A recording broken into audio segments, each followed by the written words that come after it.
Bom dia, povo de Deus. Shalom para todos. Amém. Paz do Senhor, paz e a graça. Deus derrame misericórdia sobre as nossas vidas. Em nome de Jesus. Tenha um excelente domingo para vocês. Que esse domingo seja repleto de alegria, paz, felicidade.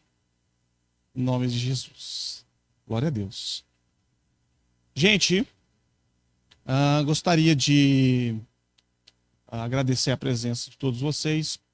Irmão Francisco nos visitando também nessa manhã. Seja muito bem-vindo. O irmão Francisco, ele estudou no seminário de Florianópolis há alguns anos atrás. Eu estou aqui em Caxias, irmão Francisco. Primeira vez. Ele é peruano, né? Então Deus abençoe a sua vida em nome de Jesus. Amém? Também o Luiz Paulo, seja bem-vindo, meu cunhado aí, né? Cunhado de casa já. Deus abençoe também a sua vida em nome de Jesus. E também todos vocês que estão nos assistindo também pelo Facebook ou pelo YouTube, que vão nos assistir, Deus possa abençoar a sua vida no nome de Jesus. Feche os seus olhos, vamos orar. Vamos orar. Senhor nosso Deus, amado Pai, te agradecemos. Agradecemos pela sua bondade, a sua fidelidade, a sua misericórdia, que é a causa de nós não sermos consumidos. Nós passamos por mais uma semana e acredito, meu Deus, que o Senhor deu vitória para a sua igreja. Muitas pessoas aqui receberam, Deus, as suas bênçãos, respostas de oração. E pessoas ainda que estão, Deus, esperando confiadamente no Senhor para que o Senhor responda às suas orações. Pessoas aqui enfermas foram curadas. Pessoas que ainda continuam enfermas, mas acreditando na cura. Meu Deus, pessoas esperando a provisão do Senhor, esperando a resposta do Senhor. Nós pedimos ao Senhor, o Espírito de Deus, nessa manhã, para que possa compartilhar de uma forma em que a água da vida vai ser derramada sobre cada um, Senhor. Espírito de Deus, que o Senhor venha a se mostrar paciente no nosso meio, levando o nosso coração cativo ao trono do Senhor, nosso pensamento cativo ao trono do Senhor. Guarda-nos, ó Deus, debaixo do seu paternal poder, Senhor. Que o Espírito de Deus venha guiar, nos conduzir nessa manhã, continuar, Deus, a estudar aqui.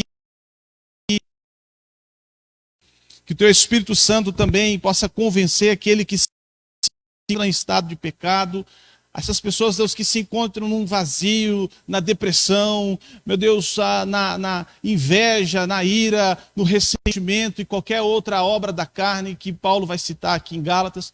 Que o teu Espírito venha convencer essa mente, convencer a consciência que não está vivendo a perfeita obediência à lei do Senhor. Converta esses corações, Pai, no nome de Jesus. Amém. Amém, irmãos. Para quem não estava aqui, no domingo passado, eu iniciei o estudo aqui com vocês, falando sobre as obras da carne, e se desse tempo eu ia falar sobre os frutos do Espírito. Não deu tempo nem de falar das obras da carne, nem dos frutos do Espírito. Então é a primeira vez, eu acho, que eu vou dar continuidade a uma mensagem que eu iniciei. Então, geralmente, eu sou prolixo demais, eu começo a mensagem e eu não estendo na outra escola dominical, então eu tenho essa e essa semana, então nós vamos continuar finalmente, né, Giane? Finalmente nós vamos continuar um tema proposto aqui.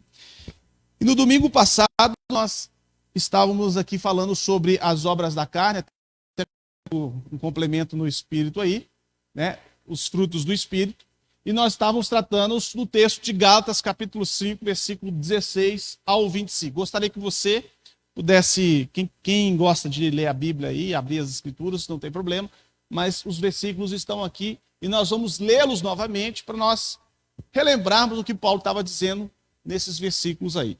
Amém? Digo, porém, andai em espírito e jamais satisfareis a concupiscência da carne, porque a carne milita contra o espírito e o espírito contra a carne, porque são opostos entre si, para que não façais o que porventura posso querer. Mas se sois guiados pelo Espírito, não estáis sobre a lei. Ora, as obras da carne são conhecidas e são prostituição, impureza, lascívia, idolatria, feitiçaria, inimizade, porfias, ciúmes, iras, discórdias, dissensões, facções, invejas, bebedices, glutonarias e coisas semelhantes a essas, a respeito das quais eu vos declaro, como já outrora vos preveni, que não herdarão o reino de Deus os que tais coisas praticam. Mas o fruto do Espírito é amor, alegria, paz, longanimidade, benignidade, bondade, fidelidade, mansidão, domínio próprio. Contra essas coisas não há lei. E os que são de Cristo Jesus crucificaram a carne com as suas paixões e concupiscências. Se vivemos no Espírito, andemos também no Espírito. Eu já contextualizei para vocês, não vou contextualizar novamente. Nós vamos aqui, diretamente aqui, sobre as obras da carne. No versículo 19, o texto vai dizer o seguinte: ora, as obras da carne são conhecidas e são. 2 pontos. O apóstolo Paulo vai iniciar essas 4 categorias que ele classifica as obras da carne, sendo a primeira categoria os pecados sexuais, no versículo 19. As obras da carne são prostituição. Talvez você vai pensar assim: João, isso aí está muito longe de mim, João. Graças a Deus eu não me prostituo, graças a Deus não sou impuro, não pratico a lascívia, não tenho idolatria, feitiçaria e todas as obras da carne, mas não espera que vai chegar a vez para você aplicar nos frutos do Espírito. Mas se porventura você talvez não tenha pensado a respeito dessas obras da carne, nós vamos entrar mais para a categoria, talvez mais nessa igreja, a categoria de relacionamento, de comportamento, de temperamento. Isso talvez vai ser muito mais aplicativo para você. Mas nós não podemos também excluir aquilo, uma parte, e simplesmente ficar com uma outra parte. Nós temos que explicar o todo, o que o apóstolo Paulo está querendo dizer. Né? O apóstolo Paulo está dizendo isso aqui para crente. Ora, as obras da carne são conhecidas e são pecados sexuais, prostituição. O que é prostituição, João? Prostituição é a imoralidade sexual de qualquer natureza. Prostituição, segundo o texto, é imoralidade sexual de qualquer natureza. Isso significa o quê, João? Adultério, fornicação, homossexualidade, lesbianismo, zoofilia, ou seja, sexo com animais, sexo entre parentes, masturbação, serviço pago para alguém para satisfazer os prazeres. Então, isso é prostituição. Talvez você olhando e falando assim: uau, mas eu não pratico sexo entre animais, não sou lésbico, nem homossexual, né? Nem pratico sexo entre parentes. Mas uma das coisas que eu vejo muito é o problema da masturbação. O problema da masturbação. Isso eu estou contextualizando entre os nossos jovens, entre as pessoas da igreja, aqui dentro do seminário. Nós já tivemos muitos problemas com masturbação. Pessoas caindo em pecado e se mantendo em pecado por causa da masturbação. Irmãos, te conduz a um outro pecado.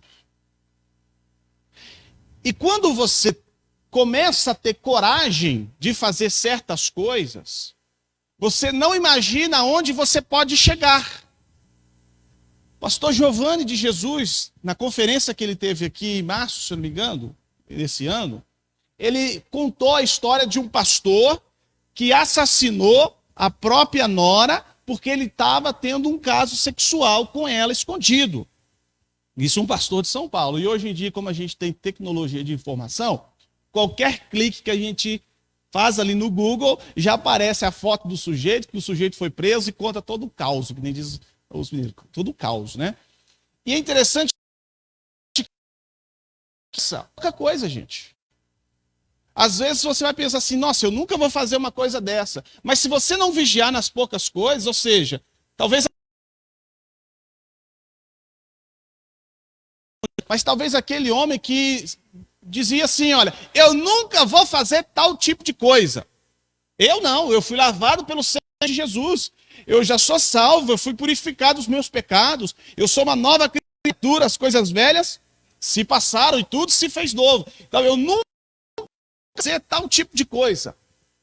E conjecturando nessa possibilidade, né, que chegou a esse pecado, que culminou essa gravidade, essa desgraça que aconteceu em São Paulo, no meio da igreja, talvez começou ali com uma foto, irmãos.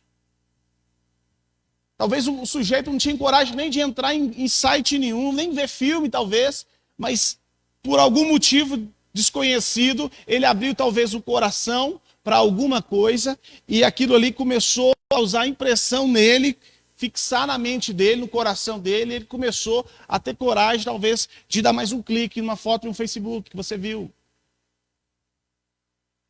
Aí aparecem aquelas fotos, geralmente aquelas publicidades, geralmente em filme, geralmente em qualquer tipo de coisa, internet. Aí a pessoa começa a ter a coragem e dá mais um clique. E na hora que ela viu aquilo, ela falou assim, uau! Aquilo ali ficou na mente dela. Até então, essa pessoa, ela não ficou viciada naquilo. Mas ela ficou tão corajosa, porque ela não tinha coragem nem de clicar ali naquela foto, ela clicou na foto, que a partir daquele momento que ela se tornou mais corajosa para o pecado, ela resolveu ir no YouTube e ver algum vídeo, um videozinho de 1 minuto, 2 minutinhos, alguma coisa bem rapidinho. Casado, senhor. Casado. E esse homem ficou tão corajoso, que de um vídeo de 2 minutos, 3 minutos, ele ficou tão corajoso porque o pecado ele vai te prometendo coisas que ele não pode te pagar, ele vai te levando num lugar que você não quer ir, como diz Hernando Dias Lopes, e ele ficou tão corajoso que agora o que ele vai fazer? Vou assistir um filme pornográfico. E de um filme pornográfico, olha só, tudo começou com uma fotinha. Sem querer ali, olhou, parou, fixou, reparou os detalhes, foi para um videozinho de 1 minuto, de 2 minutos, de 5 minutos, foi para um filme pornográfico, e de um filme pornográfico, ele começou a ter tanta coragem, isso ele casado com o filho. Tanta coragem, que na rua mesmo, ele começou agora a cantar as mulheres. Dar aquelas olhadas, né, permanentes para as partes íntimas das mulheres quando elas passavam. E ele foi ficando tão corajoso que ele resolveu cantar, dar uma cantadinha, né? Uma chavecada nas mulheres e conseguiu arrumar uma mulher. E ele conseguiu arrumar uma mulher casada. E a esposa, obviamente, sabia. E ele saiu com aquela mulher naquele dia. Mas não teve relação sexual, não teve nada, só teve uma conversa, vai e vem, e eles decidiram, no próximo dia, marcar o encontro para ir num motel. Ele ficou tão corajoso que ele voltou para casa como se nada tivesse acontecido. A esposa perguntou, onde você estava até essa hora? Não, eu estava trabalhando até agora. Hoje o dia foi muito cansativo, mas foi muito cansativo mesmo. E esse sujeito, no outro dia, ele saiu cedo dizendo, né, olha, eu vou demorar hoje de novo, porque hoje nesse dia com essa mulher, e essa mulher começaram a ter um caso, foram para um motel, tiveram relação sexual. Ele ficou tão corajoso que ele não estava nem aí mais. Ele foi para um motel tranquilo com aquela menina. E aquela menina engravidou. E passa a gestação, a criança crescendo dentro da mãe. Ela dizendo, olha, eu vou ter que assumir, eu vou ter que falar isso para sua esposa, enfim, que eu preciso de cuidar do meu filho. Aquele homem foi ficando tão corajoso, que ele começou agora a pensar em tirar a própria vida ou a vida daquela mulher em período de gestação. Porque ele dizia consigo, poxa, vida é minha família, eu vou perder minha esposa, eu vou perder o meu filho, eu vou perder o meu ministério, eu vou perder a igreja, eu vou perder tudo que eu construí durante 20, 30 anos na vida, a reputação que eu tenho. E um belo dia, ou um mau dia, na realidade, ele decidiu no seu coração, a coragem foi tanta que ele decidiu no seu coração, Marcelo. Sabe o que ele fez? Aquela mulher estava falando tanto na cabeça dele, que ele decidiu assassinar aquela mulher grávida. E foi o que aconteceu. Só que não parou por aí. A coragem foi tanta. E depois dele ter visto a desgraça que ele fez, o que ele fez, gente? Ele escondeu o corpo da mulher em um matagal. E voltou para casa como se nada tivesse acontecido. Observe bem. Observe bem. Isso começou uma coisa pequena. Isso começou com uma coisa pequena. Esse pastor assassinou a própria nora, porque essa mulher era esposa do filho dele. Isso aconteceu. Observe, irmãos. Paulo está dizendo o seguinte: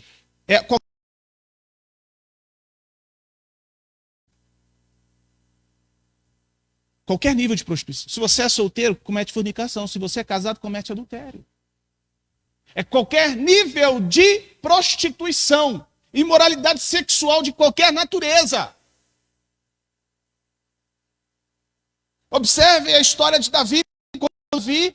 Na época em que os reis deviam sair à guerra, Davi estava com o reino consolidado. Davi chega assim na varanda, né, de sua casa, olha para né, uma vista tão bonita. Ele olhou para baixo e encontrou quem? Aquela mulher linda, maravilhosa, Batseba. Que os olhos de Davi ficaram tão encantados, mas tão encantados, tão encantados, tão encantados, tão encantados, que eu conjecturo que Davi olhou aquilo e falou assim: Jeová é o meu cavaleiro, que cavalga para vencer. Me ajuda, Senhor. Mas aquilo ali ficou impregnado na mente dele. Eu conjecturo que ele voltou lá de novo. E deu mais uma olhada. Coragem. Observa que o pecado vai te dando uma falsa coragem. E você diz, bate no peito, não, estou nem aí mesmo. Eu vou, ou seja, não estou nem aí mesmo. Estou me levantando contra Deus. Hebreus 10, 31 diz, horrível coisa é cair nas mãos do Deus vivo. Se Deus é por nós, quem será contra nós? Faz o contrário. Se Deus é contra nós, quem será por nós? Então Davi dizendo assim, não. E Davi espalha aquilo que ele estava só no seu coração, dizendo o seguinte assim para os seus servos do palácio, os homens que talvez tinham aquele rei Davi como o magnífico. Davi, Davi dizendo o seguinte, fulano de tal, fulano de tal, fulano de tal, vai buscar aquela mulher porque eu quero ter relação sexual com ela. E vocês conhecem muito bem a história de Davi com Batseba, a desgraça e a tragédia que a partir desse pecado causou na sua família e na sua descendência e no reino. Muitas pessoas morreram por causa do pecado de Davi, porque atraiu mais ira ainda sobre um povo rebelde que é o povo de Israel. Então, se você talvez fechar os seus olhos, talvez no sentido assim, isso nunca vai acontecer comigo. Se você perder a vigilância, sim, isso pode acontecer com você, talvez minimamente. Mas isso pode maximizar, isso pode se expandir, isso pode se alastrar igual erva daninha, e isso se torna um vício, e vocês vão perceber que isso é um vício.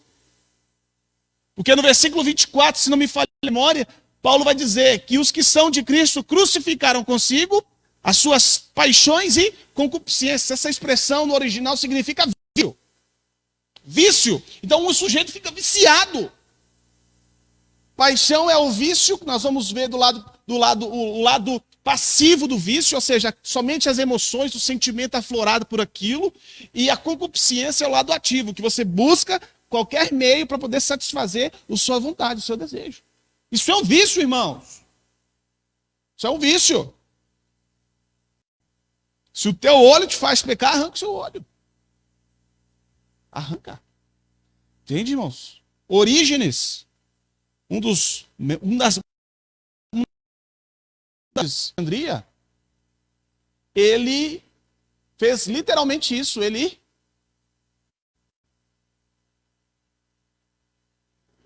capou o bicho. Porque ele achava, ele interpretou literalmente a frase de Cristo, a ideia de Cristo, e ele foi para degola.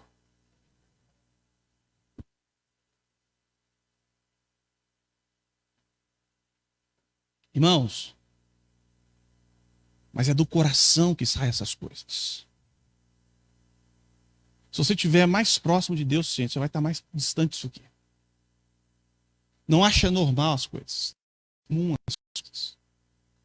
Porque quando nós secularizamos os princípios de Cristo, ou seja, nós achamos comum a ponto de banalizarmos, mesmo que desfiguradamente, banalizarmos os princípios, achando que isso não pode acontecer comigo, então por isso eu vou. Gente do gente. Já viu aquela expressão, aquele que está de pé, cuide para não cair? Se você ver o contexto, é fantástico.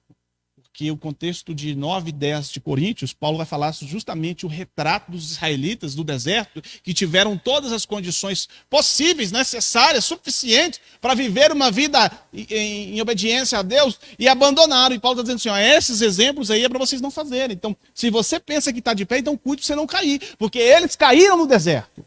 E cair ali não é simplesmente tropeçar, não. Cair ali significa morrer. E ali Paulo está dizendo uma morte espiritual. Então o pecado sim traz morte espiritual. Talvez essa seja uma das coisas que nossos jovens estão bitolados nesse vício de pecado que é a prostituição. Hoje, acho que se eu não me engano, é o terceiro mercado do mundo que mais dá lucratividade é prostituição. A quantidade de prostituição. A quantidade de coisas em todo instante, justamente para poluir a sua mente, para poluir a minha mente, para fazer com que nós estejamos viciados nisso. Prostituição. Se Paulo está dizendo isso, irmãos, dentro de um contexto de uma igreja, em um povo, os judeus, que eram firmes em princípios, e também gentios que conviviam com coisas assim, escabrosas, tenebrosas, promíscuas demais.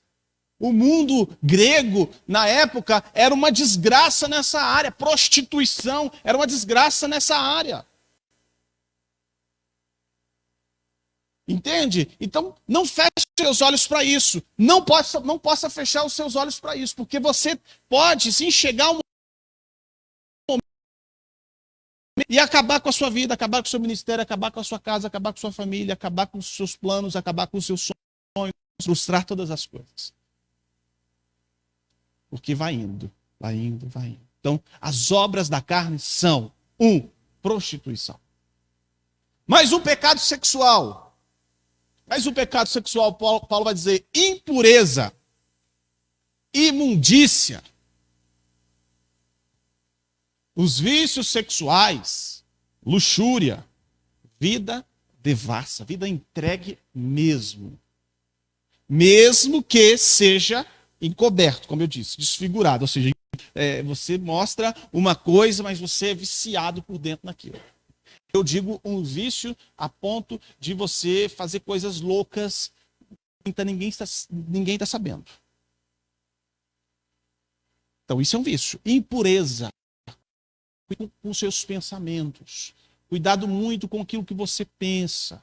Cuidado muito. Nós temos que tomar muito cuidado com o que passa na nossa cabeça, o que passa na nossa mente, sobre tudo que se deve guardar. Guarde o seu coração. Guarde o seu coração.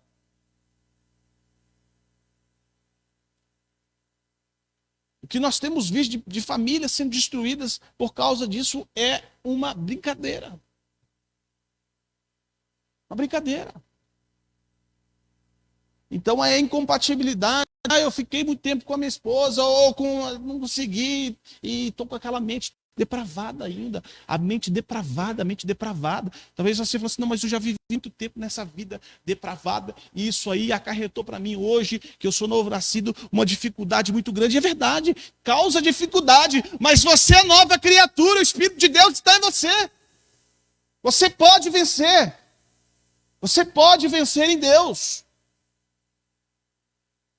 Não acha que você tem, que isso é uma natureza que faz com que você cometa isso sem você querer. Lembra que Paulo, quando vai escrever Romanos 7, ele vai dizer o seguinte: olha, a lei é espiritual. Eu, todavia, sou o da escravidão do pecado. A palavra carnal ali, duas palavras, carnal. A primeira, sarkikos.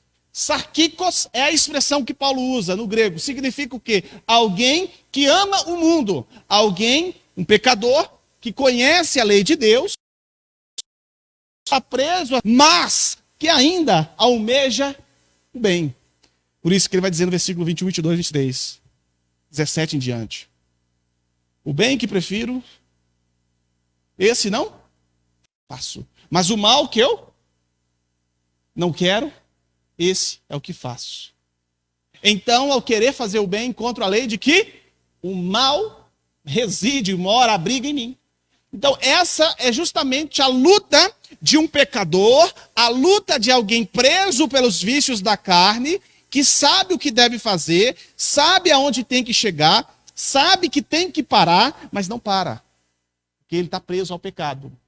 Por isso que ele vai dizer no versículo 23, mas vejo nos meus membros outra lei que, guerreando contra a lei da minha mente, me faz prisioneiro do pecado. Desventurado do homem que sou, quem me livrará do corpo dessa morte? E a outra expressão que existe para carnal significa sarkinos. A primeira, sarkikos, que é o que Paulo usa, e a segunda expressão é sarkinos. Sarkinos significa o evangelho, que conhece o caminho, que sabe o que tem que fazer, mas alguém completamente entregue à carne. Aquela pessoa que se desviou, que não quer nem saber de bem, nem sabe o que é bem. Ela não está nem aí para nada. Ela se tornou opositor de tudo que se chama bom. Ela tem o espírito do anticristo, que Paulo diz em 2 Tessalonicenses, capítulo 2, versículo 1 ao 4. Que o espírito do anticristo, ele se levanta e se opõe. Ele é um opositor a tudo que se chama Deus ou que é bom. Então, sarkinos é aquela pessoa que você conhece e não é que tem os estágios ela se tornou uma apóstata. Não apóstolo, uma apóstata. Alguém que é inimigo da verdade. Você já viu aquela pessoa? Você conhece alguém assim que o cara se converteu, o cara era muito firme, bem bacana mesmo. Por algum motivo desconhecido, ele se desviou e ele adentrou por caminhos totalmente tortuosos e agora ele não somente ele é um desviado do caminho do evangelho, mas ele é um perseguidor da igreja. Ele se opõe a tudo que é da igreja. É aqueles caras que ficam com a lupa procurando qualquer erro que qualquer pastor, qualquer crente fica só para acusar. Esse é o espírito de Cristo. Então Paulo está dizendo, eu sou carnal, vendido à escravidão do pecado, significa isso, que ele nunca vai sair daquilo ali, enquanto ele não crer e se arrepender dos seus pecados. Por isso que ele vai exclamar, desventurado, quem me livrará do... Porque eu sou prisioneiro, por mim mesmo não consigo me libertar. Alguém precisa me libertar do cativeiro da corrupção. Versículo 25 do capítulo 7 de Romanos vai dizer, mas, graças a Deus, isso é um brado de vitória, graças a Deus que Jesus Cristo me livrou do poder do pecado. Hoje você não precisa mais viver no vício sexual, impureza, e lascívia, sexualidade exagerada, capricho corrupto, libertinagem, intemperança sexual, defraudação alheia. Hoje você não vive mais por causa disso, irmão.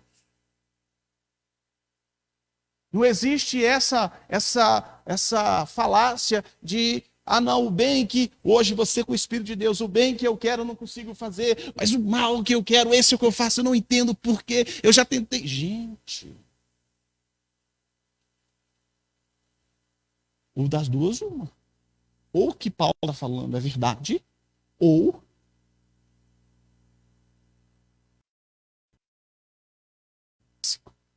as pessoas dizerem isso, é verdade.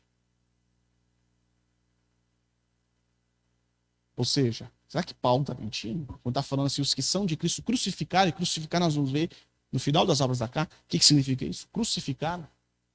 Crucificar é justamente a expressão crucificar, no original significa ali, o verbo significa que o sujeito, ele é o sujeito ativo, ele que opera aquela obra.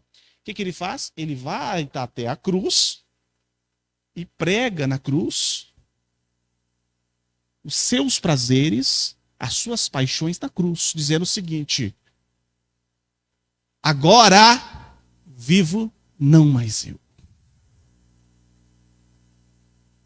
Agora vivo não mais eu. Ou seja, a expressão do grego ego e me, o egoísmo. Agora vivo não mais eu. Agora eu não vivo no egoísmo. A minha vida não é centrada no egoísmo, na minha vontade, nos meus prazeres da primeira categoria, sexuais. Agora eu vivo pela fé, porque Cristo está em mim. E se Cristo está em mim, as coisas velhas passaram, meu irmão. Não existe essa ideia de que ainda você é um pecador. Presta atenção, o sangue de Jesus te purifica de metade dos pecados. Amém? Se confessarmos nossos pecados, ele, Jesus, é fiel e justo. Ele foi fiel durante toda a sua vida, possibilitando Deus de justificar qualquer pecador que tenha fé em Jesus. Ele é fiel e justo para nos purificar de toda injustiça. Porque o pecado é injustiça. O pecado é um ato, é um crime contra Deus. E Deus é poderoso. Paga. Ele arranca os nossos vícios.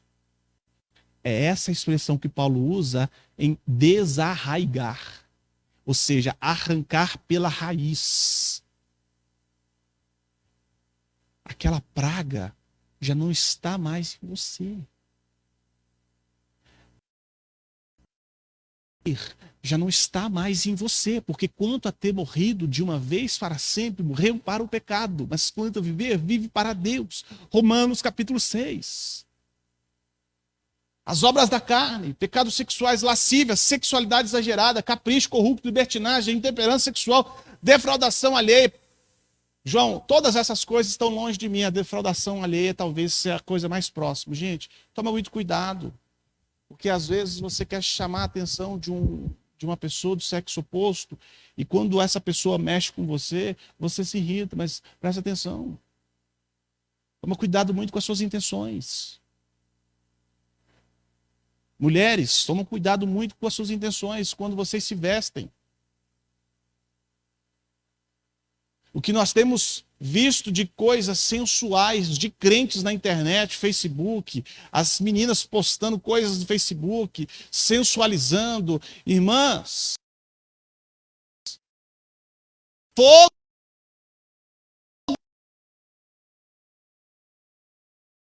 isso é defraudação alheia. Isso é lascívia. A expressão original significa isso, defraudação alheia. É uma sexualidade exagerada. O que nós temos visto de crentes, irmãs,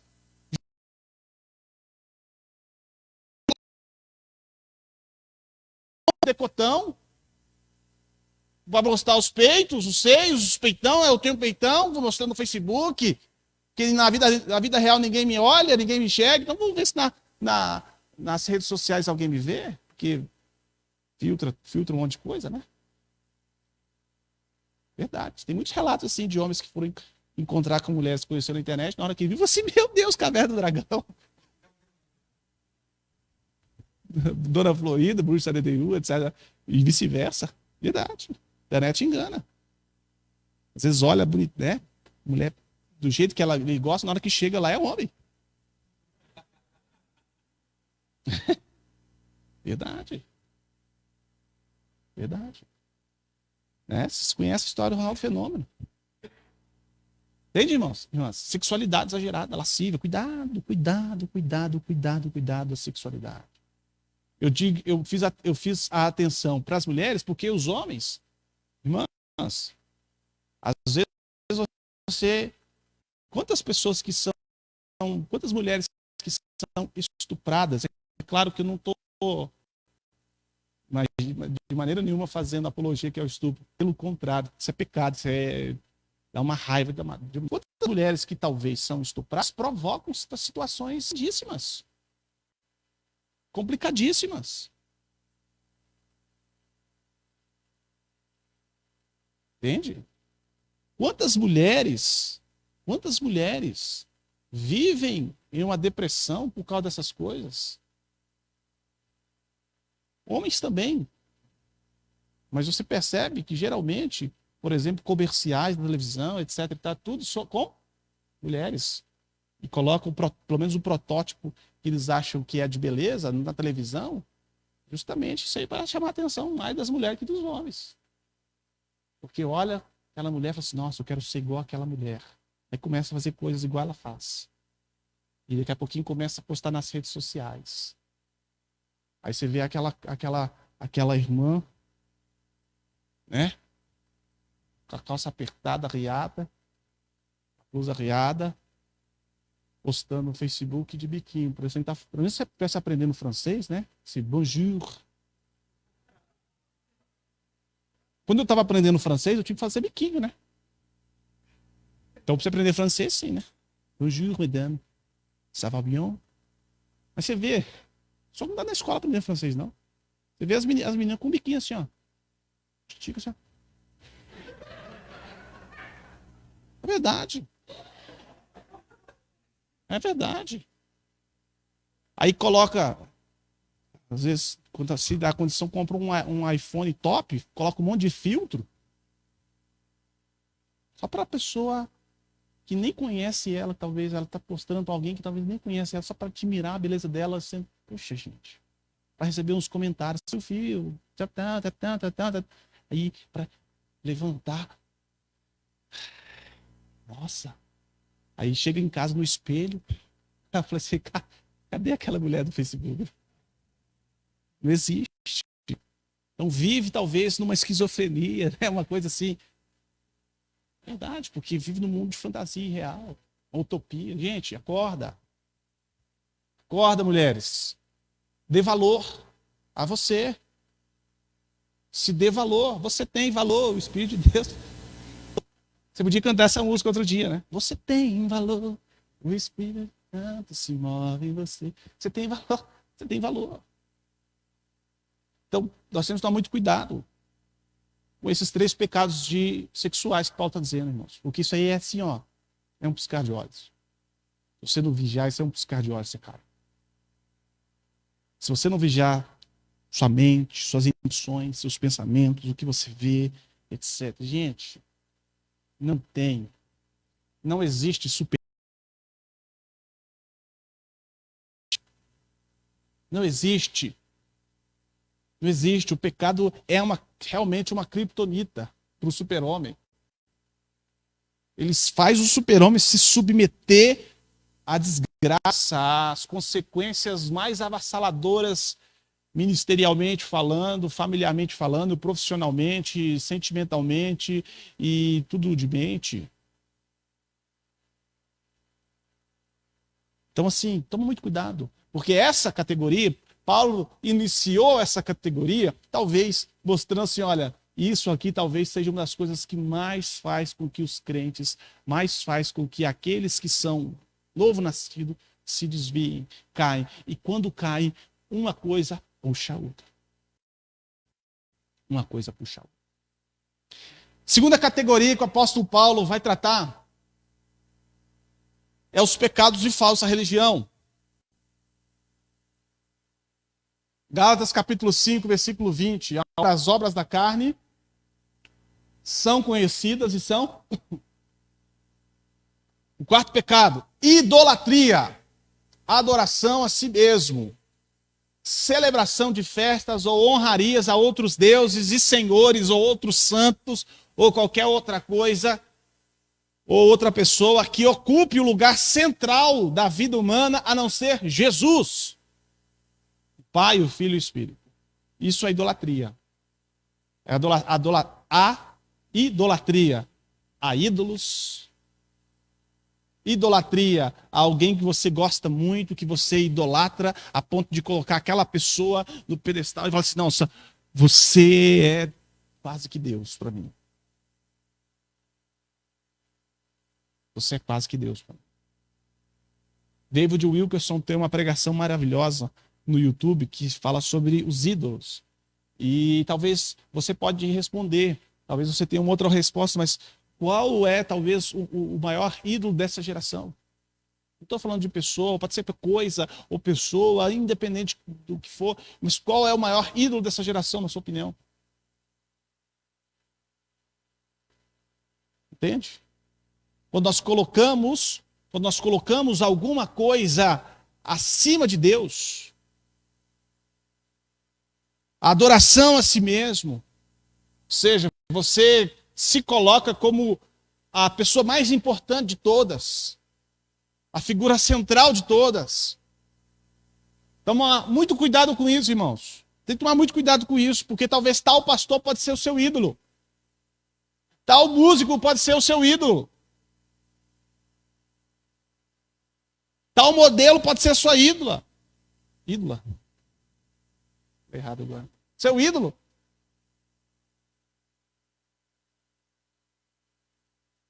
É verdade. Ou o time de futebol pode ser o seu ídolo. Ou a internet pode ser o seu ídolo. O celular pode ser o seu ídolo. A cama. A sua esposa, o seu esposo, a sua namorada, o seu namorado pode ser o seu ídolo. Qualquer pessoa ou coisa que é colocada acima de qualquer prioridade de Deus pode se tornar seu ídolo. A Anitta pode se tornar seu ícone.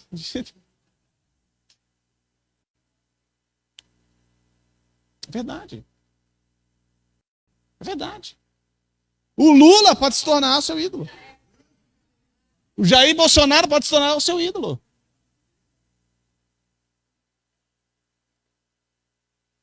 O dinheiro pode se tornar o seu ídolo. Flashback.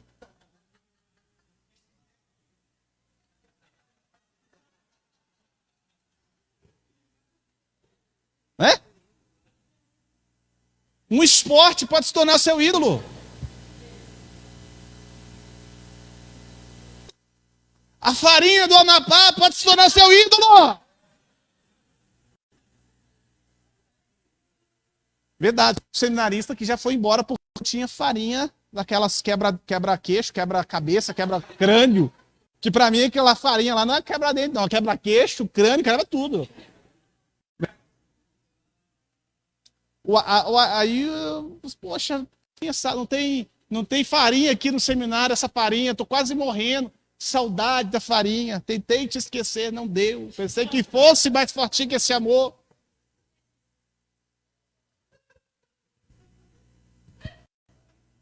O açaí pode se tornar... Gente, qualquer coisa que você coloca acima das coisas de Deus e você dá prioridade para aquilo a ponto de abandonar Jesus, ou o caminho de Jesus, ou as prioridades de Jesus, talvez o trabalho pode ser o seu ídolo. Talvez o lazer pode ser o seu ídolo. Muitas coisas podem se tornar ídolo de alguém. E quando nós temos ídolos, nós não temos o Senhor Jesus. Porque Jesus quer todas as coisas de nós. Gostar é uma coisa. Ter tempo para aquilo é uma coisa, mas a prioridade do nosso coração é Jesus. É Jesus. Tem que ser Jesus.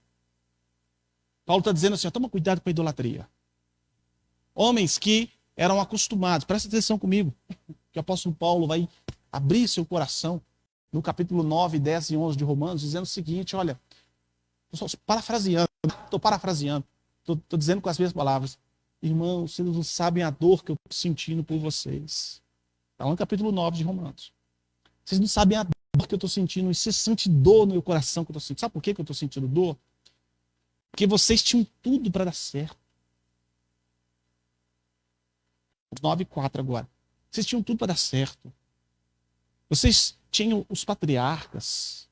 Vocês tinham os profetas. Vocês tinham a lei. Vocês tinham Moisés. Vocês tinham Abraão. Vocês tinham Isaac e Jacó. Vocês tinham legislação. De vocês veio Cristo, Filho de Deus, e com tudo isso vocês rejeitaram a ele, veio para os seus, mas os seus não receberam. Eles tinham, a grande maioria, é óbvio que eu não generalizo, mas a grande maioria eles tinha Moisés como seu ídolo. E Jesus, lá em capítulo 6, 7 e 8 de João, Jesus vai dizer o seguinte: olha, Moisés escreveu a meu respeito, vocês estão perdidos, estão cegos. Presta atenção, os homens que foram criados na doutrina, criados na religião, criados nas boas obras, etc, etc, etc, eles caíram. Eles criaram ídolos. Presta atenção, o sujeito criar um bezerro de ouro. E você, esse é o Deus que te tirou do Egito. Talvez a riqueza pode ser seu ídolo. A vontade de ganhar dinheiro pode ser seu ídolo. Talvez a vontade de fazer alguma coisa pode ser seu ídolo. Qualquer coisa pode se tornar ídolo do seu coração. E por esse ídolo você se guia, por esse ídolo você vive, por esse ídolo você sobrevive, por esse ídolo você adora, por esse ídolo você...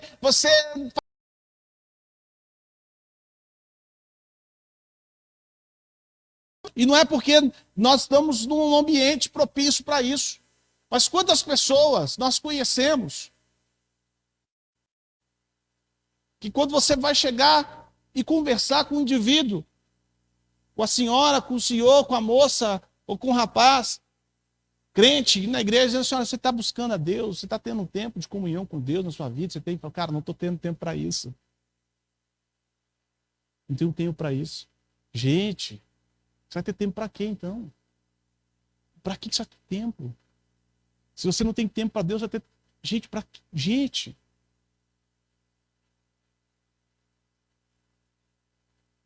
Está entendendo? Essa semana eu baixei um aplicativo no meu celular, porque eu estou lendo um livro sobre administração de tempo e organização na vida, etc e tal. E nesse livro essa senhora aconselha ele a baixar um aplicativo de celular para te dar estatísticas e informação de quanto tempo você fica no celular por dia. E em que você mexe, cada clique que você faz no celular, computa ali o tempo, etc e tal. Eu fiquei surpreso do tanto de tempo que eu gasto no celular. E olha que eu não sou uma das pessoas que fica atendendo telefonema, né, Michel? Né, Anderson? Mensagem, essas coisas assim. Mas eu fiquei surpreso, Patrícia. Eu baixei ali e falei assim: uau, é uma média de 6, 7 horas por dia.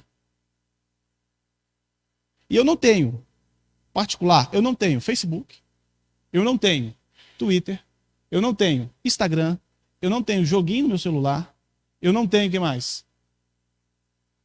Eu não mexo no WhatsApp para ficar conversando, trocando ideia com as pessoas que o WhatsApp para mim. E quase não para responder. No entanto, tá lá no WhatsApp, chamada só urgente. E mesmo quando for urgente, às vezes está no silencioso. O Telegram bastante. Né, antes? Telegram bastante. E eu fiquei surpreso, o Manuel. Fiquei surpreso. Ainda bem que Deus está conosco. Fiquei surpreso. Porque Manuel significa Deus conosco, né? Eu sempre gosto de estar perto dele. E eu olhei aquilo, Ricardo. Falei assim: uau, 6 horas, 7 horas. Teve dia que eu gastei 9 horas. E eu não tenho essas coisas. Não. Agora, eu fico imaginando quanto tempo que alguém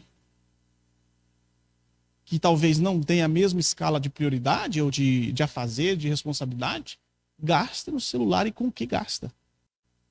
Talvez o celular pode ser seu ídolo, a internet pode ser seu ídolo. Aí o trabalho pode ser seu ídolo. Aí o sujeito, ele trabalha o dia inteiro, ou ele gosta de ficar na internet nos momentos de folga, e quando é questionado, com uma conversa saudável sobre o relacionamento com Deus, etc., ele diz: não, cara, não tenho tempo para ler a Bíblia, não tenho tempo para orar, eu saio de casa rápido, eu chego em casa cansado, eu gosto de assistir a Globo, pode ser seu ídolo. Plim, plim. Sabe? E é triste você ver isso. É triste, porque quem perde é aquela pessoa. Fica criando ídolos no coração. Não é verdade? Aqui dentro do seminário, se você não tomar cuidado, o trabalho pode ser seu ídolo, ou o estudo pode ser o seu ídolo, ou o devocional pode ser seu ídolo, mesmo que paradoxalmente. Tá bom, vou explicar. Como assim? Mesmo que o devocional seja uma coisa boa, que eu quero dizer. Que é boa, muito bom, maravilhoso, buscar Deus, maravilhoso. Mas aqui isso pode ser seu ídolo. Talvez você pode se agarrar nisso. E às vezes a ponto de dizer o seguinte, ó, deu 6 e 1, você está em pecado, vai para o inferno. É. Tem que guardar 6. 6 horas tem que estar de pé. Inferno, inferno, inferno, inferno, inferno. Pode ser seu ídolo, irmãos. É verdade. Verdade. É verdade. Pode ser seu ídolo. Pode ser seu ídolo. Vocês percebem que é um leque para tudo. Ah, João, eu não adoro São Pedro. Quem que é o santo casamenteiro aí? São Pedro? Santo Antônio.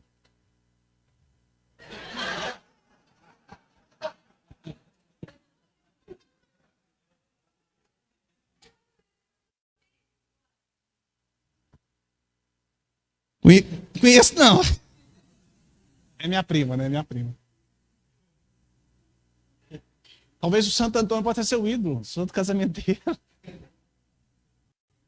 É? Você está encaiado aí, você está me assistindo? Eu sempre fiz isso nas aulas de homilética. Só tinha eu mais um aluno. Eu sempre falei assim, você que está me vendo pela televisão. Sempre quis fazer isso. Então você que está me assistindo aí, né? Você faz qualquer coisa para casar. Cuidado.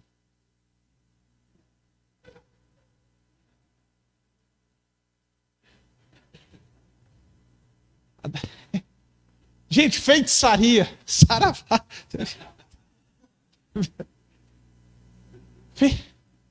Feitiçaria. Feitiçaria. Feitiçaria aqui, nesse texto, faz alusão a qualquer ou ao uso de drogas produzido, preparado com uso de feitiço. Magia, estimulado pela idolatria e espíritos. Essa palavra aqui, feitiçaria, no grego, significa farmácia, né? É claro que você... Quem são os donos do postinho, postão aí, pode ficar tranquilo, você não está praticando feitiçaria, não é isso não, quero dizer. Né? Mas é qualquer remédio ou drogas produzido, preparado com uso de feitiço. Quantas vezes minha mãe me levou na benzedeira?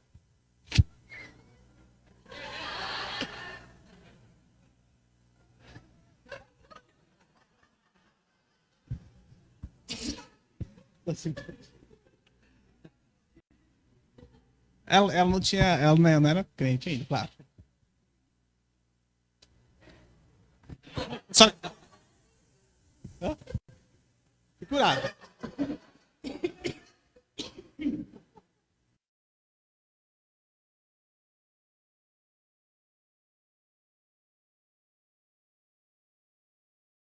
Brincadeira.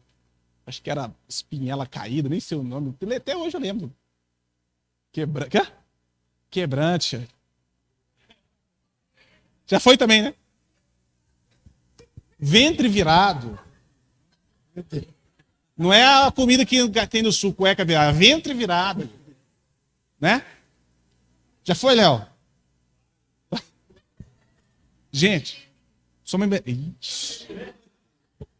fez oração do descarrego aí? Fez lá atrás, né? Mas, gente, isso é verdade. O que tem de crente, gente? O que tem de crente recorrendo a coisas espíritas ou magia é impressionante. Impressionante. São Longuinho, né? Perdi alguma coisa, ou Urim-Tumim. Hã? Enfiar a faca na bananeira, depois deixar lá, aquelas coisas. Tem essas coisas assim de que crente faz. Deixar o chinelo virado. Né? A minha mãe tá lembrando de muitas coisas aí, mãe.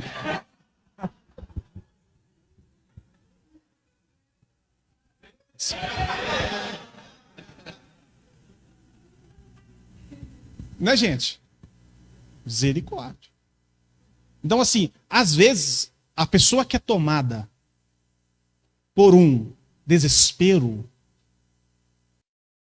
e vou citar passagem bíblica, Saul, por exemplo, que mandou matar todas as macromantes, todas as feiticeiras, que é pecado, Deuteronômio vai dizer. E Saul mandou matar todo mundo, mas no desespero, quando ele soube que os filisteus iriam vir, a Bíblia diz que ele buscou a Deus e Deus não respondeu ele. Usou os Urim-Tumins e os Urim-Tumins também não respondeu. Não tinha palavra de Deus. Ele estava tão desesperado, sabe o que fez? Vasculhou por todo o reino se existia ainda uma feiticeira. E foi atrás da feiticeira. Homens com princípios bem estabelecidos, no tempo de desespero, enquanto Deus está em silêncio e não fala, ele pode recorrer a muitas coisas.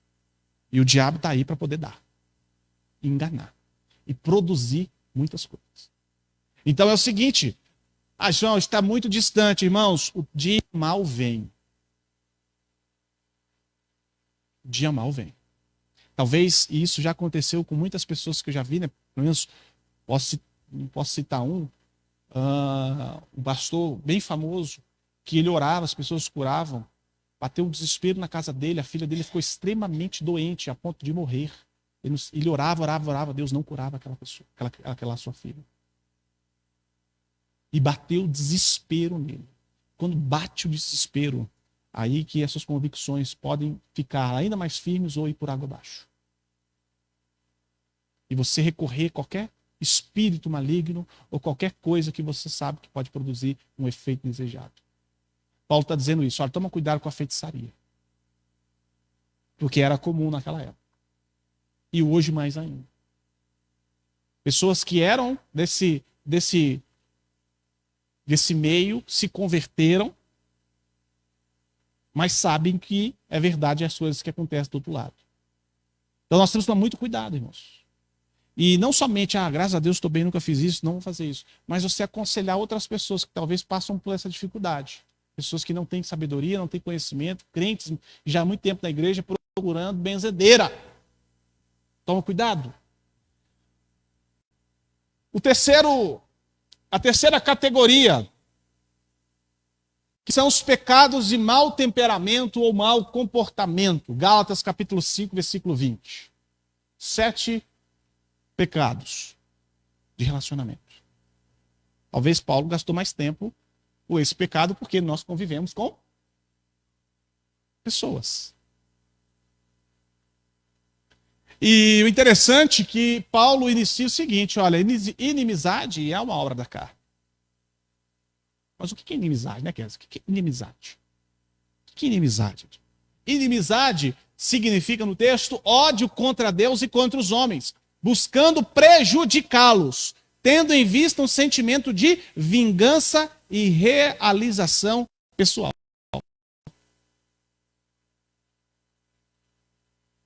Ontem eu assisti um filme que fala exatamente isso, né? Uma mulher que teve a sua... Tá na Netflix lá, é a Sentinela. Que a sua irmã foi estuprada por um, sei lá, traficante, algum homem perigoso lá, rico. E ela era uma militar do exército francês. E quando ela soube que a irmã dela havia sido estuprada, ela fez... Assim, ela jogou tudo para cima e foi atrás desse homem se vingar. Esse sentimento de realização pessoal. Então, fazer qualquer coisa para prejudicar alguém. Então, nas mínimas coisas, irmãos. Nas mínimas coisas. Fazer qualquer coisa para você prejudicar alguém que você não gosta. Eu não gosto de fulano de tal, então se surgir uma oportunidade para eu prejudicar ele, eu vou prejudicar. Eu não gosto do seu Gilson, eu vou fazer alguma coisa para prejudicar ele, qualquer oportunidade que tiver. Então eu não gosto do Elielson, eu sou professor do Elielson, uma oportunidade que tiver para eu poder prejudicar o Elielson, eu vou prejudicar o Elielson na prova. Eu não gosto de fulano de tal, então eu vou pisar no calo dela.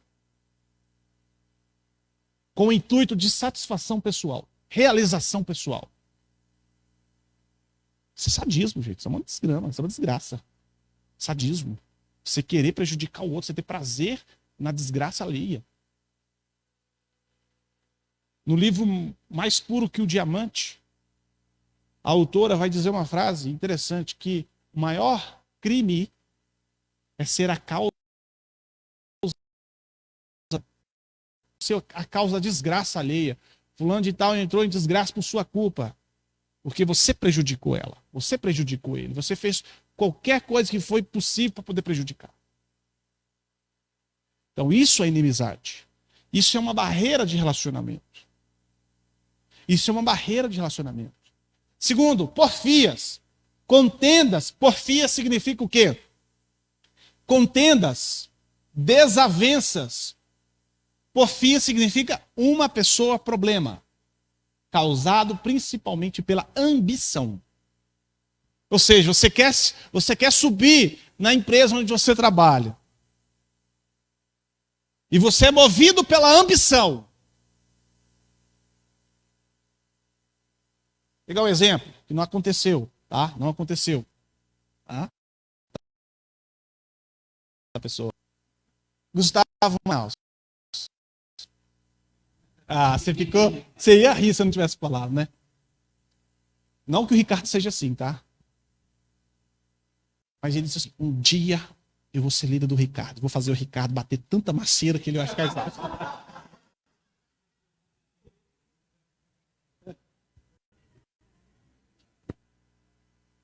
Ricardo vai ver.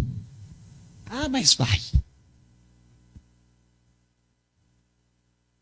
Ou aquele, contextualizando, ou aquele aluno que ficou olhando, talvez para um líder, um estagiário, diz assim, quando eu ser um obreiro ou um estagiário, mas o que eu vou dar de louça?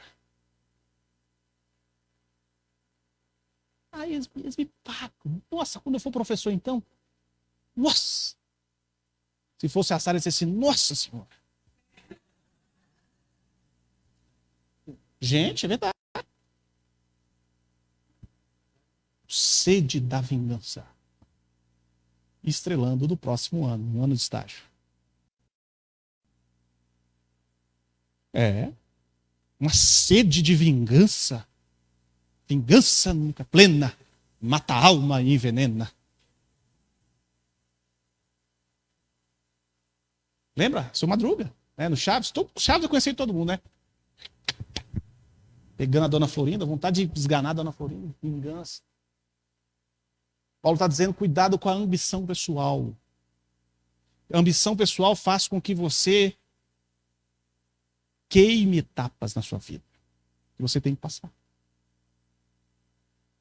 Ambição pessoal, né? Essa pessoa é o problema. Porfia também significa uma pessoa problema. Ou seja, aonde você encarar, você... Qualquer lado onde você vai, tem problema. Te colocou no céu, deu problema com Miguel. Miguel, pega ela, Miguel. Pega ele, Miguel. Chegou no céu, Ricardo. Ele já vai para o céu. Olha só, ele já vai para o céu com a mente assim, com a intenção assim. Deixa eu pegar Eva. Adão, então, nem se fala. Adão nem se fala. Se eu chegar no céu e me dar de cara com Adão, mas Adão vai ver. Adão vai ver. O cara já quer causar rebelião no céu, cara. Quantas pessoas você já, né, ouviram dizer isso assim, rapaz, quando eu chegar no céu, eu quero sentar ao lado de Abraão, de Paulo, mas Adão, Adão. Ainda tem gente hoje em dia aqui no Brasil que mora no Éden, né? Essas pessoas estão mais tranquilas. Mas quem saiu do Éden, cara? Sabe? Hoje em dia é muito difícil, é quase impossível chegar no Éden, no Brasil. Mas, quem não está... O meu aqui que ele fala que morava no Éden, né? E a cidade dele era o Éden, etc. Era o paraíso. Mas, para chegar lá é difícil. Mas nós vamos chegar no céu primeiro.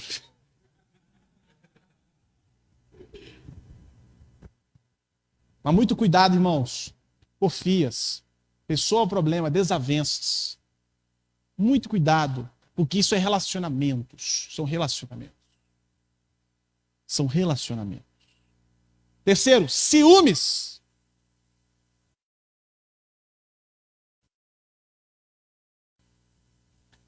Sentimento que leva o indivíduo a tentar igualar-se ou superar a outro, olhando o lado da inveja. Aquele, sabe, aquele ciúme. Mas aquele ciúme não comedido, aquele ciúme assim, ó.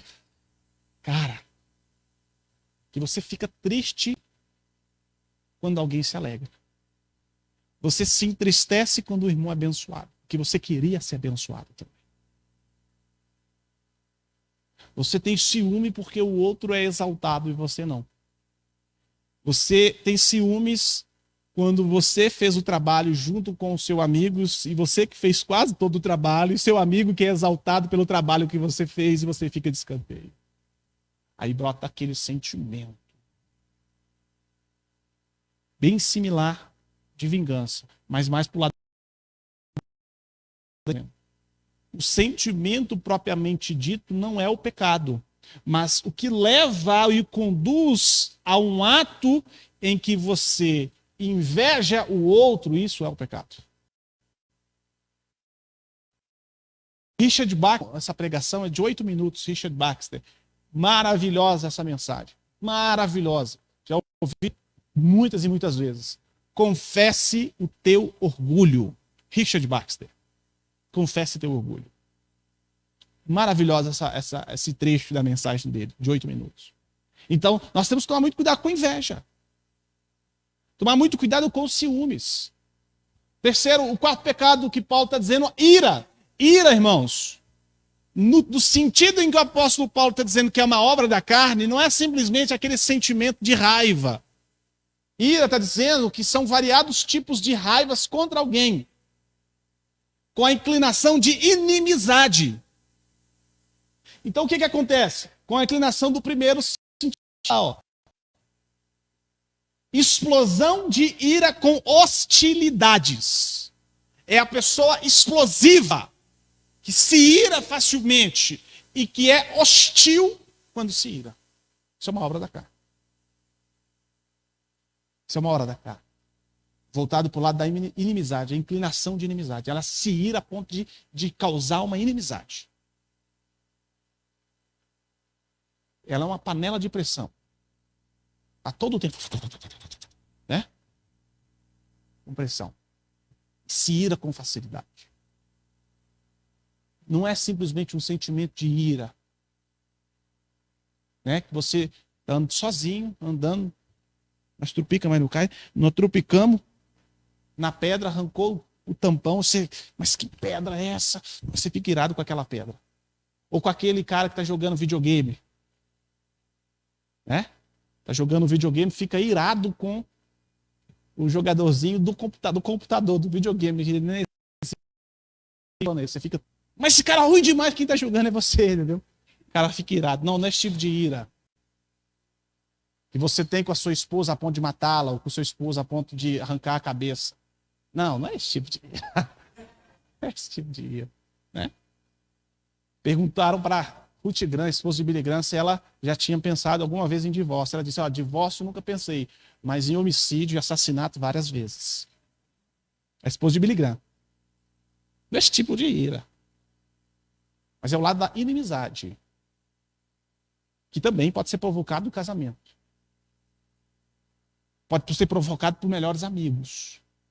Pode ser provocado numa relação de sala de aula, pode ser provocado uma relação que você encontra a pessoa e por algum motivo você fica irado com ela a ponto de você se tornar inimigo mortal dela. Se falar o nome dela para você, né? Você já fica... Entende? É ou não é? Falou o nome, fulano de tal. Aí já manifesta. Eu tinha isso quando eu expulsava demônio. Né? Quando eu expulsava demônio, eu sempre usava Jesus o Nazareno. Felipe estava comigo, lembra, Felipe? Que dia que você ficou? Fui expulsar demônio. Ele falou, quando eu colocar a mão na sua cabeça, sempre eu falava Jesus Nazareno. Demônio, Colocavam o nome de Jesus Nazareno. Tem aquela explosão. Fulano de tal! Se transforma. Verdade, gente. Ira. Vamos lá, o próximo. Discórdia. Discórdia. Discórdia ali significa fazer esperando algo em troca, com motivos egoístas, espírito partidário. Não é eu discordar de você em algum assunto, é isso. Discórdia significa fazer esperando algo em troca, com motivos egoístas. Ou seja, um espírito partidário. Então é aquela pessoa calculista que diz o seguinte, cara, vamos fazer o seguinte.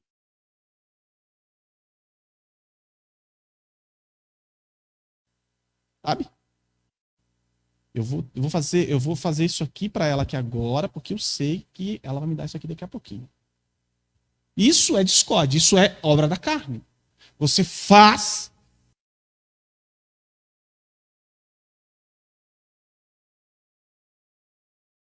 esperando algo em troca.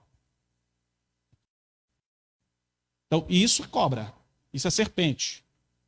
Isso é obra da carne. Entende? Isso é discórdia. Próximo, dissensões. Estado de separação causado pela fofoca, desavença, conflito, disputa, colocar uma pessoa contra a outra. Gente, isso aqui não é aplicação minha, tá? Isso aqui é o significado da palavra no seu original. Da maneira como foi escrito. É o significado da palavra. Não é aplicação minha, necessariamente. Cadê aqui? Dissensões. Estado de separação causado pela fofoca. Ou seja, gente, toma muito cuidado colocar um contra o outro. Muito cuidado. Eu chego aqui, vou falar alguma coisa para a Chayenne contra a Giane. Chayenne, a Giane tá assim. Não. Hã? Dinheiro do povo. Aí eu chego para a Giane e digo assim, Giane, isso aí não presta. Cobra.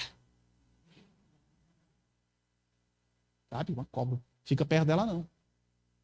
Eu estou colocando uma contra a outra. Isso é dissensão. Isso é dissensão. Isso é obra da carne. Causado pela fofoca. Desavença. Conflito. Disputa. Colocar uma pessoa contra a outra. Gente, toma cuidado. Isso é muito perigoso. Não seja uma pessoa assim. Sabe? Não, Tiago vai dizer isso, que é uma pessoa de ânimo dobre. Ela se mostra contigo uma flor de lis. Ou só a flor. E depois ela te mostra como lis. Para quem sabe da história da flor de lis. Até tirei o livro da biblioteca, Ricardo. Desculpa. Tirei sem avisar você. Porque eu cometi esse equívoco há muitos anos. Tirei o livro, está lá em casa.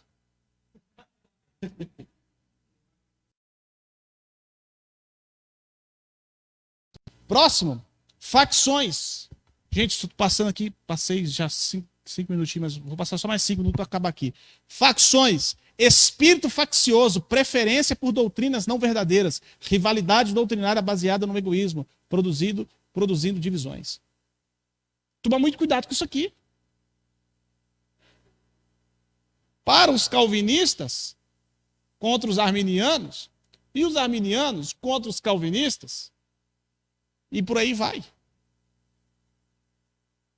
Ou seja, uma coisa que Paulo está tratando, e Paulo era muito combativo contra as falsas doutrinas, ser combativo é uma coisa. Agora, você ter um espírito faccioso, né? Ou seja, e o próximo aqui, a rivalidade doutrinária baseada no egoísmo, vocês vão ver, por exemplo, na história da igreja, um homem, né, um ícone da teologia, ele era um homem, segundo, de acordo com o professor, eu esqueci o nome do professor, que escreveu o livro Agostinho no Banco dos Réus. Ele mostra, faz um estudo muito bacana, que esse era um homem que não gostava de perder debates. E realmente, isso para certas pessoas, isso é complicado. Eu sou uma pessoa que tem tendência a não aceitar perder debate. Então eu tenho que tomar muito cuidado, por exemplo, com a tendência que eu tenho de não perder debate. Entende? Por não ser movido por motivo egoísta. Então, irmãos, nós vamos encerrar por aqui, tá? Nós vamos encerrar por aqui. Depois teria ali os vários pecados de várias formas de excesso e intemperança, inveja, bebedice, glutonaria e coisas semelhantes a esta. E depois nós iríamos iniciar com o fruto do Espírito, que é bem bacana também que Paulo vai dizer. Tá? Então, Deus abençoe. Deus abençoe. Deus abençoe você que está conosco até agora. Shalom sobre a sua vida, sobre essa casa, no nome de Jesus. Amém?